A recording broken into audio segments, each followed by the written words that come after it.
माँ और बेटे की दर्दनाक कहानी। गंगा देवी के बाल सफेद हो चुके थे, चेहरे पर झुर्रियों की गहरी लकीरें थीं और आंखों में अपने बेटे राज के लिए अथाह प्रेम था। वह एक छोटे से गांव में रहती थी, जहां उसने अपने बेटे को बड़े सपनों के साथ पाला था।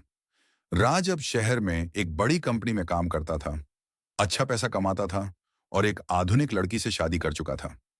गंगा देवी का घर पुराना था, मिट्टी की दीवारें, टूटी हुई खिड़कियां और एक छोटा सा आंगन जहां वह तुलसी का पौधा लगाए हुए थी।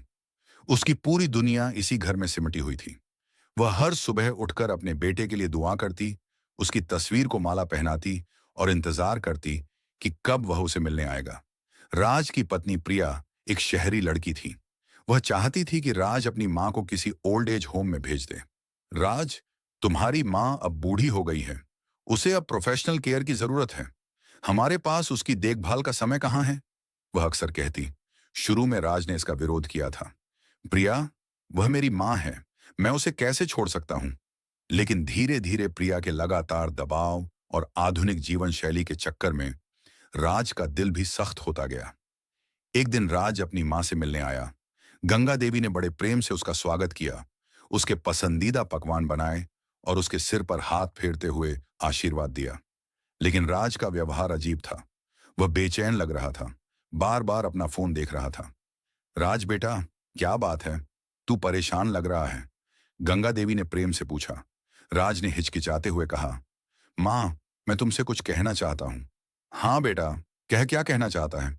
मां, तुम अब अकेली हो, बूढ़ी हो गई हो, यहां अकेले रहना तुम्हारे लिए सही नहीं है। गंगा देवी का दिल डूबा। राज, तू क्या कहना चाहता है। मां, मैंने तुम्हारे लिए एक अच्छा सा ओल्ड एज होम देखा है, वहां तुम्हारी अच्छी देखभाल होगी। डॉक्टर हैं, नर्स हैं, तुम्हारी उम्र के और भी लोग हैं। गंगा देवी की आंखों में आंसू आ गए। राज, मैंने कोई गलती की है क्या, मैं ठीक तो हूं ना, मैं तुझे परेशान तो नहीं करती। नहीं माँ, ऐसी बात नहीं है, लेकिन प्रिया का कहना है कि। अरे, तो ये प्रिया की इच्छा है। गंगा देवी का गला भर आया। राज, मैंने तुझे इतने प्रेम से पाला, तुझे पढ़ाया लिखाया, तेरी हर जरूरत पूरी की, और आज तू मुझे इस घर से निकाल रहा है। राज को गुस्सा आ गया। माँ, ये निकालना नहीं है, मैं तुम्हारी बेहतरी के लिए कह रहा हूं, वहां तुम्हें बेहतर सुविधाएं मिलेंगी। राज, यह घर ही मेरी सबसे बड़ी सुविधा है। यहां तेरे बाप की याद है, तेरे बचपन की यादें हैं, मैं कहीं और नहीं जा सकती। राज का धैर्य टूट गया। मां, तुम समझने की कोशिश क्यों नहीं करती, मेरी भी जिंदगी है, मेरी भी समस्याएं हैं, मैं हर वक्त तुम्हारी चिंता नहीं कर सकता। गंगा देवी ने हाथ जोड़कर कहा, राज, मैं तुझसे कुछ नहीं मांगती, बस यहीं रहने दे, मैं अपना ख्याल रख लूंगी। लेकिन राज का फैसला पक्का था। नहीं मां, तुम्हें आना ही होगा, मैंने वहां एडमिशन करा दिया है। गंगा देवी रो पड़ी। राज, मैं नहीं जाऊंगी, ये मेरा घर है। राज का गुस्सा सातवें आसमान पर पहुंच गया। मां, तुम बहुत जिद्दी हो गई हो, तुम्हें जाना ही होगा।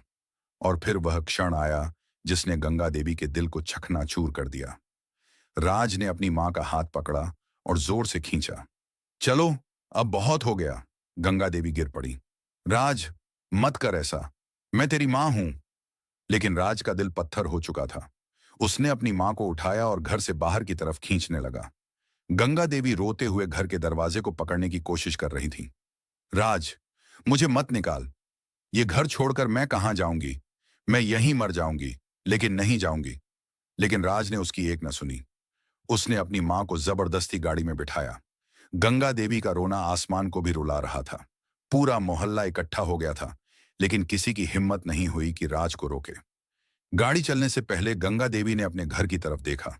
उसकी तुलसी का पौधा, उसका छोटा सा आंगन, वह दरवाजा जहां वह रोज अपने बेटे का इंतजार करती थी, सब कुछ छूट रहा था। ओल्ड एज होम पहुंचकर राज ने अपनी मां का दाखिला कराया। वह जगह अच्छी थी, सफाई थी, खाना ठीक था, लेकिन गंगा देवी के लिए यह किसी जेल से कम नहीं था। राज, मैं यहां नहीं रह सकती, मुझे वापस घर ले चल। मां, यहां तुम्हारी अच्छी देखभाल होगी, मैं हर महीने मिलने आऊंगा। यह कहकर राज चला गया।